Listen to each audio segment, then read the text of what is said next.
On today's Locked On Texan podcast, Draft Day. Got Livingstone, Limestone, wide receiver, tight end, Bernard McCall will be joining the Locked On Texan podcast today. And we dive into some Laramie Tunsil talk. Who will be announcing the 37th pick and what does that mean for the franchise?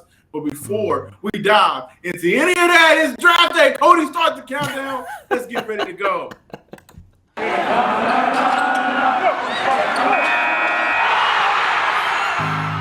You are Locked On Texans, your daily Houston Texans podcast, part of the Locked On Podcast Network, your team every day.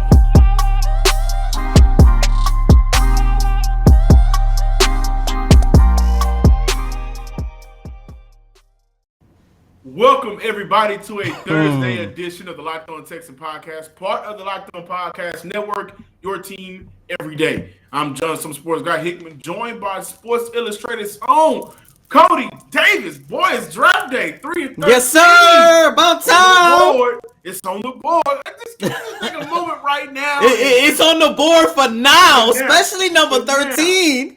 You know, I read a report where the number 3rd overall pick basically is solidified. Houston will be picking 13. I mean, 3 overall. 13 is where it gets very interesting. And now we're seeing reports that the Dallas Cowboys are kind of desperate to move up. They need their safety position. Teams may start getting aggressive. Now it's the day of the NFL draft. And I'll tell you this. I do think Nick Caserio has started to play the draft week games a little bit by discussing where this pick is up for grabs and not this pick. And they're leaking information that we like this player, like a Derek Stingley, over another player. Or maybe Evan Neal is the player to go at 3rd overall. I think they're starting to play a little bit.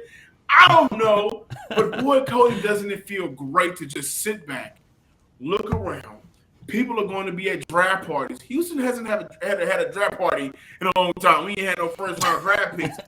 Drink a beer, take a shot, eat a hot dog, chicken strips, look to your neighbor and say, neighbor, we have finally arrived to the first round, 3rd overall pick. But before we kind of have a little bit of fun with that, Cody, what's actually going on in the news surrounding the Houston Texans at this time?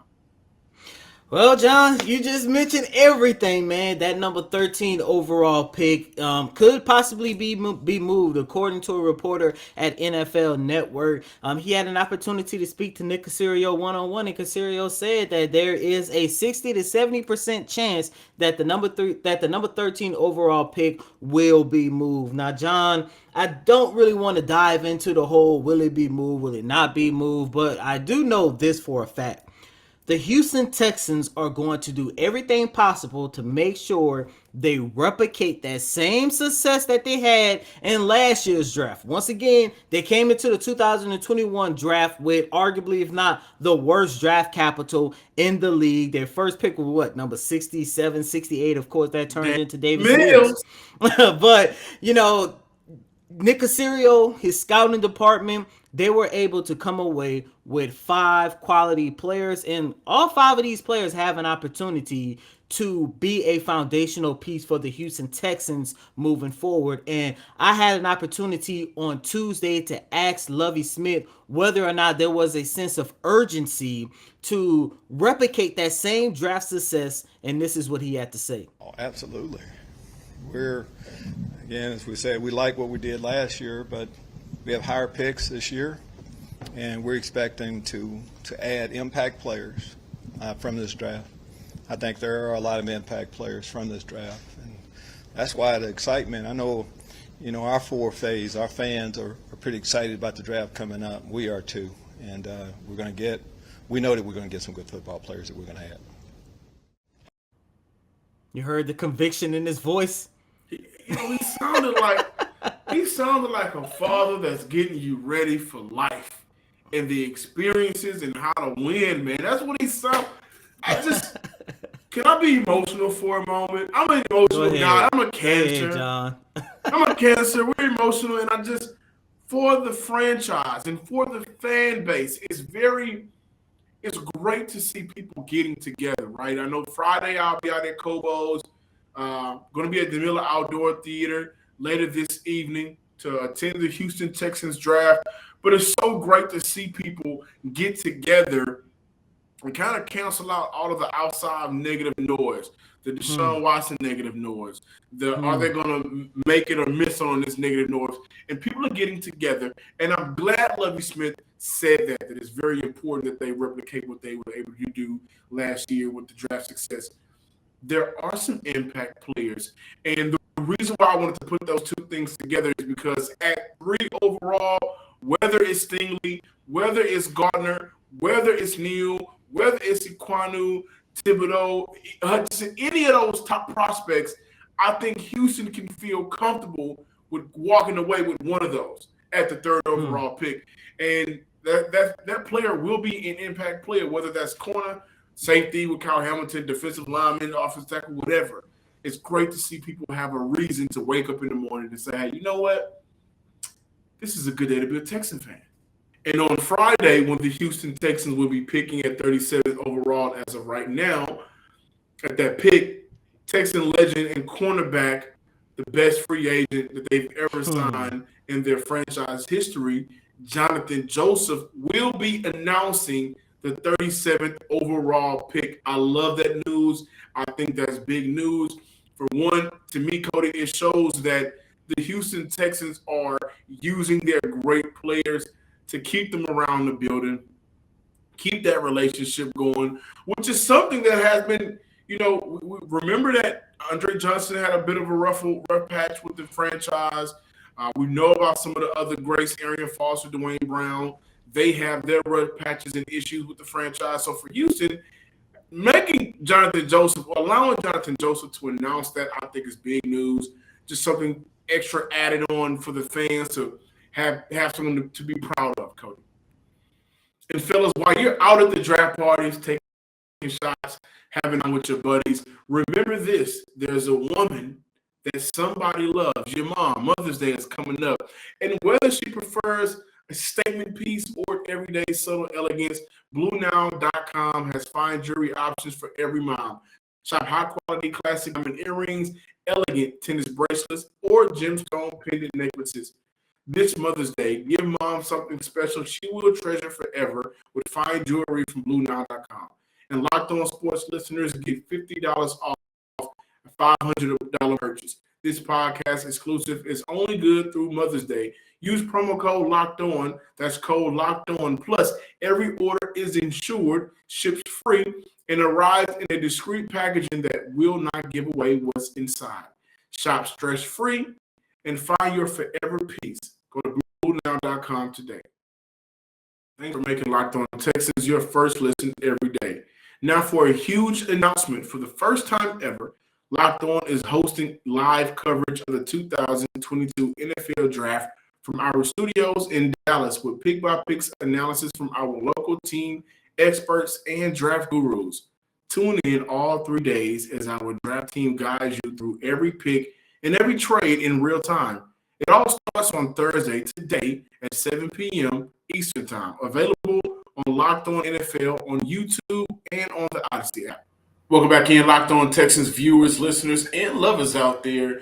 NFL Draft is kicking off Thursday, and as continue with the conversations with the prospects ahead of this Thursday's draft, we're continuously going with it. Bernard McCall out of Limestone and Livingstone College University football program, D2, tight end, wide receiver, some versatility there. We're going to dive into that. Welcome to the Locked On Texan podcast. Man, I appreciate y'all having me today, man. Yes, sir, Bernard, and let's jump right into it. With you coming from a D2 school, can you talk about your experience there, and what do you feel like separates you the most from prospects who are entering the draft who actually came from a D1 school?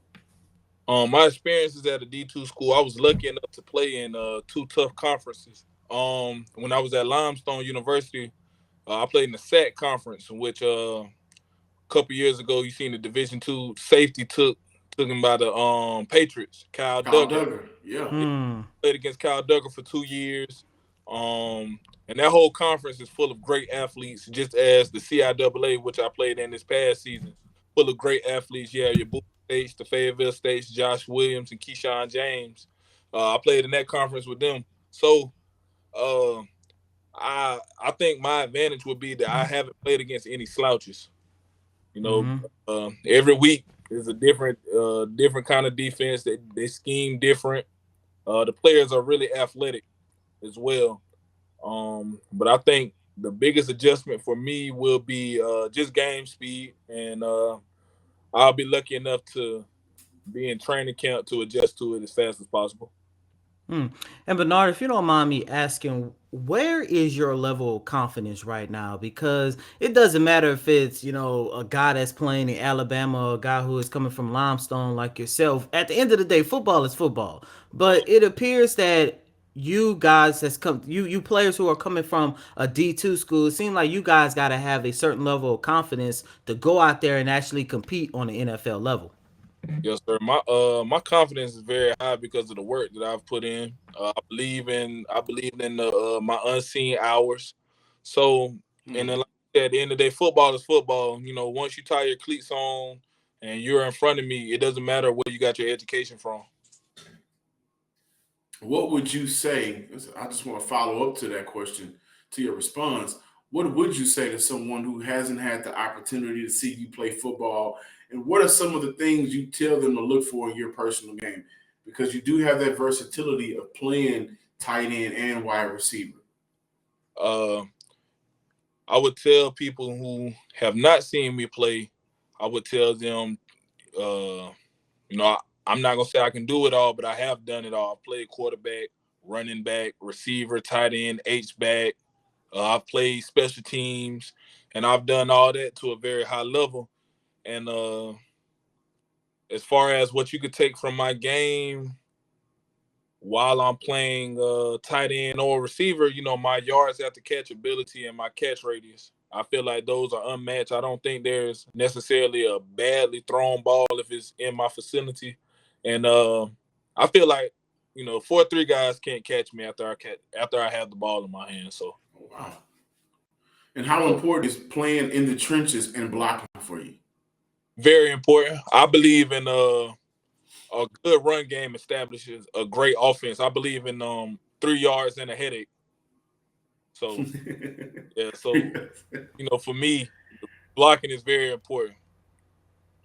But Bernard, you talked about you basically played every position on the offensive side of the ball. From a player's standpoint, can you talk about what it means to be a versatile player? Because we hear that term get thrown around a lot, and I don't know if you know, but here in the city of Houston, there's an organization that's called the Houston Texans, and they love that term, versatility. So can you just explain what it is from a player standpoint? For me, it makes it easier on my play caller. So this past season, primarily, it was my first year primarily being a tight end. But, I was used as a slot receiver because of my route running. It made it easier when we're in a 2-minute and we're trying to get some points before halftime. I know the whole playbook, and I've played so many positions that if I see where I could go fit in because we don't have time or we don't want to waste the time out, just call the next formation. I know where to line up, and I've played this position, and I'm good at it. So if you call 10 personnel, well, there's no tight ends in, I can go line up at a running back, or I can go line up out wide at a wide receiver. So it just makes everything easier on the play caller. Coming out of high school, how did you end up playing for Livingstone and Limestone College? Can we talk about the journey of those two, of that process of getting to those two universities?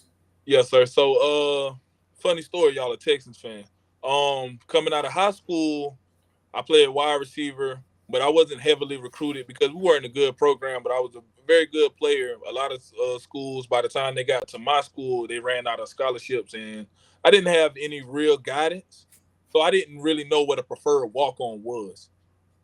So I sat out a year, and then I went to prep school where I actually played with Jacoby Durant, who was in this draft, and Joshua Williams, who are in this draft. I played with those guys, and then my buddy, he was the Vincent Smith. He played for the Texans for a little while. Yeah. So he reached out to me and was like, man, I think Limestone will be a good spot for you. And it actually was. The people there were great. I developed my game there, but when COVID hit, I felt like it was time for new scenery.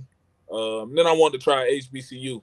I felt like HBCU football, their athletes were on the rise, and I wanted to play against the cream of the crop talent. So I ended up had a buddy at Livingstone College, and he told me who the coaches were: Sean Gilbert, Ted Washington, NFL greats. And he said, just come learn from these guys. So I got there, and I was probably leaning towards still playing full-time wide receiver. Didn't want to do the whole motion in the backfield, play running back thing. I just wanted to be a full-time wide receiver. But Ted Washington, before practice, he told me to meet him in his office, which he had all the coaches there. And he said, man, you could be a good wide receiver, but I think you would be a great tight end if you just give it. So I stayed after practice for a few hours every day, meeting with the O-line coach, trying to get hand placement right, because they'll make, but I want to win on the other side of the line of scrimmage. And so once I got good at that, the receiving aspect that was easy because I played receiver, and then I'm in the slot, so now I got a two-way go. So that was easy. And then, like I said, going back to versatility, it helped me point out what defense the other teams were in, because the person who I judge it off of is the outside linebacker. So he's guarding me. And so when you see on film me pointing out what defense they're in, it makes it easier on the quarterback, it makes it easier for me to get the ball. And yeah, that's how I ended up both of those places.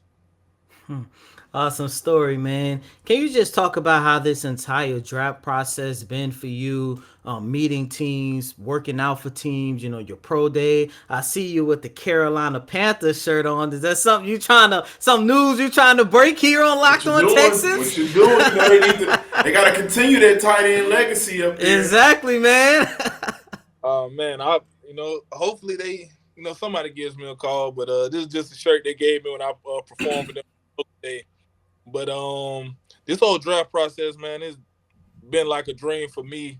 I'm coming from a small town in South Carolina called Florence, South Carolina. And, not too many people Florence, South Carolina, not too many people make it to just even this process, And I'm a HBCU guy. I'm just soaking it all in. Meeting with scouts while I played at the FCS Bowl and the College Gridiron Showcase. It just felt like a dream to me. Catching passes, looking up, you see scouts writing on their notepads. It just felt like a video game scenario. Like somebody like Spike Lee had to be writing this or something. So, man, it was cool. Most importantly, I got my mom told me she was proud of me. That's the most important thing for me. And then I showed people if you put your mind to it and you go about everything the right way, something good will come from it. It may not come exactly when you want it to come, but it'll come. So you mentioned Kyle Duggar and the New England Patriots, and they are notoriously known for, if there's a player that can play football, they'll find him and put him out on the field. I think that is a great trend in the NFL right now. So what would your coaches and teammates say about you and the type of player you are? First and foremost, I'm very unselfish. In the CIAA, I faced a lot of double teams, and as a person who would want the ball thrown to them, man, throw it anyway. But that's not the game. So I finished the season with 300 yards because I would tell them, yeah, if they're double teaming me, just let me run them off every play. Let me run a flat route, send a slant right behind it. They'll tell you I'm very unselfish and I love to win. And they also will tell you if he has the ball in his hand, it's must-see TV. So. Bernard, last question before getting out of here. I've asked every prospect here on Locked On Texans this question. It might be my favorite question to ask. And with the NFL draft about to get started, this is the last time I have an opportunity to ask this question, man, and you got to kill it. if an NFL scout runs across this podcast, they see your name, they're listening, they like everything that they hear. If you could make one final pitch to that scout, what would it be? That you're getting a very unselfish player. You're getting somebody who's gonna come to work every day. Somebody who's not gonna talk about it. I'm gonna tie my cleats. I'm gonna pull my pants up, and I'm coming to work every day. Whether it's special teams reps, practice squad reps, I'm coming to work every day. So yeah, I don't talk much, but yeah, that coming to work every day. Hard worker. And that's what the NFL needs, man. And we really appreciate you for stopping by the Locked On Texas podcast. Once again, Bernard McCall out of Limestone and Livingstone College, versatile player, tight end, wide receiver, not scared to get in them trenches and block, not a selfish player, very unselfish. Love the entire interview and conversation. Where can our listeners and viewers and the people that may run across this podcast find you on social media, whatever you're comfortable with giving out? Man, I'm on Instagram and Twitter. They're both the same name, is DOLAS World 23. It's Dolas World 23. He's giving you a follow right now. Right now, I need that follow back. I just hit it. Just hit it. As soon as this is over, I'm gonna click on. I just seen it. Definitely gonna follow back. Thank you, man. And once again, thank you for stopping by. And we wish nothing but the best for you in this process.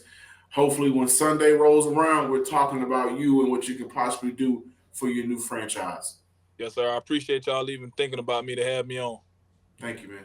As of right now, ladies and gentlemen, Travon Walker has a 5 and 6 chance to be the first overall pick. Aiden Hutchinson, 2-1 odds. Akeem Ekwonu, 23-4 odds. All at BetOnline. And BetOnline is your number one source for all of your sports betting needs and stats information. Find all of the latest sports developments, league reviews, and news, including this year's basketball playoffs, and the start of the MLB season. BetOnline is your continued source for all of your sporting wagering information, from live betting to playoffs, esports, and much more. Head to the website today or use your mobile device to learn more about the trends and actions over at betonline.net, because BetOnline is where the game starts. Thanks for making Locked On Texans your first listen every day. Now make sure you're listening to the Locked On NFL Draft with Ryan Tracy and former NFL cornerback Eric Crocker. They bring the NFL Draft to life every day with insight and analysis on college football prospects and NFL front offices. It's free and available wherever you get podcasts. Once again, that was Bernard McCall. John, listeners and viewers, I've really enjoyed speaking to the number of prospects we had here on Locked On Texans. It was just a great opportunity to get to know all of these players and all of these guys. We are rooting for them. We can't wait to see where these guys land.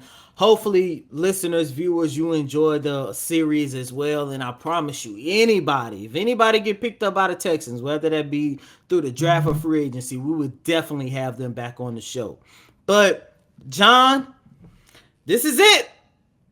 We are officially hours away from the start of the 2022 NFL Draft. And, John, I can't say this enough.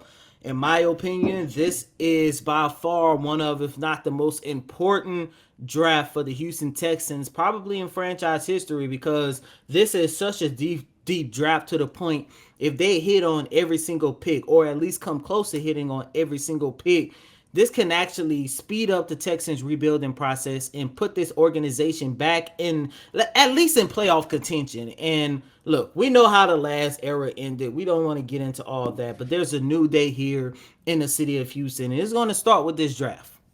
Why can't we get into all that? Because we talked about that too much, and it's mainly the last era of Houston Texans football. But I do, which had nothing to do with what happened on the field. Everything had to do with stuff off the field. No, I do think it's okay to mention that there is a great deal of reason behind Nick Caserio getting it right this year. along with the draft, along with, I think putting out wins as well as the general manager, making these two head coaches in back-to-back years. Listen, one of the most important drafts in Houston franchise history was 2017. Traded up for Deshaun Watson. Zach Cunningham was also in that draft. Neither of those players are with the franchise anymore. And so they had to, my boy Rick Ross said they have to destroy before they can elevate. They're gone. Zach Cunningham is where he is in Tennessee. Deshaun Watson is in Cleveland. And I think this is going to be the blueprint of what success may look like for Houston moving forward. But before we get out of here today, I do want to shout out Laremy Tunsil. But before we get out of here for today's show, I do want to shout out Laremy Tunsil. And if you guys remember a few years ago when Laremy Tunsil was getting drafted, the gas mask video came out, surfaced across the internet during draft season that was leaked, I think, by maybe a stepdad or a close family member to him, which is some real hater stuff. But for Laremy Tunsil, this is exactly what he had to say. For the past 6 years, I've been asked about this moment, gas mask. I spent 6 years trying to do rather than say on the field and off the field. Fall 2021, I spoke with Complex for the first time about this moment, and today, the day before the draft day, I'm officially moving on and putting this moment in the past. I'm minting a one-of-a-one NFT of the infamous gas mask video to be listed. A portion of the proceeds will benefit the Last Prisoner Project, and that Last Prisoner Project is a nonprofit dedicated to repairing the harms of the criminalization of cannabis through intervention, advocacy, and awareness. He continued with support those incarcerated for cannabis offenses. Listen, man, when we talk about redemption stories, I think that's a perfect, let's look at that. That could have cost him an opportunity in the NFL. It costed him money, but to see him 6 years later use that, create an NFT, and then put it back into a program, a nonprofit that is dedicated to helping those behind bars for weed offenses, because I call it weed. I don't necessarily call it cannabis or fly. Call it weed. It is what it is. Not that I do it. But it's great to see him do that. So shout out to Laremy Tunsil.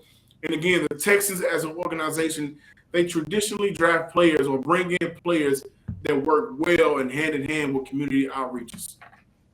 Yeah, man, and I love this. As you mentioned, John, this is a perfect example of a redemption story.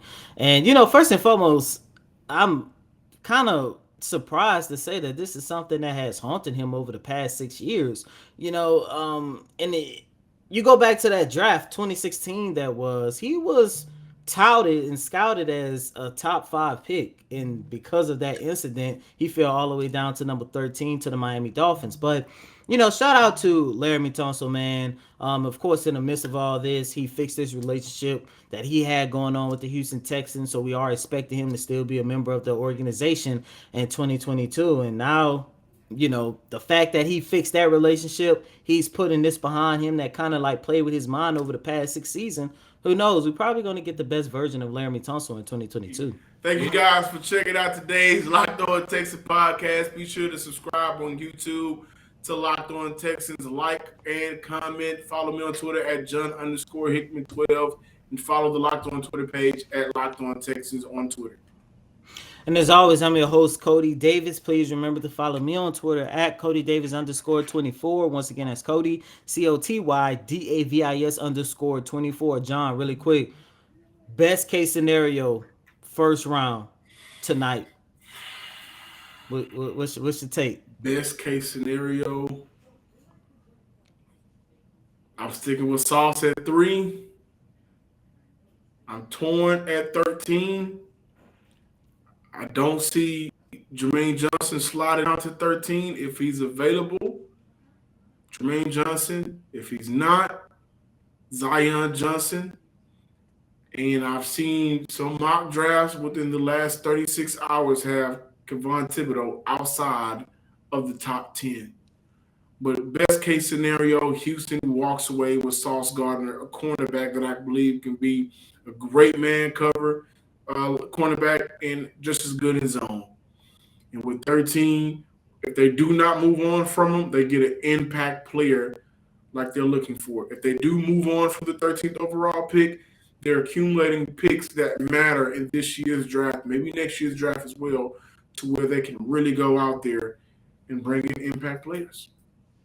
At number 3, my perfect best case scenario, I'm kind of torn between Stingley and Sauce. However, like I mentioned before, Sauce has been more consistent throughout his college career, so I'm going Sauce at number 3.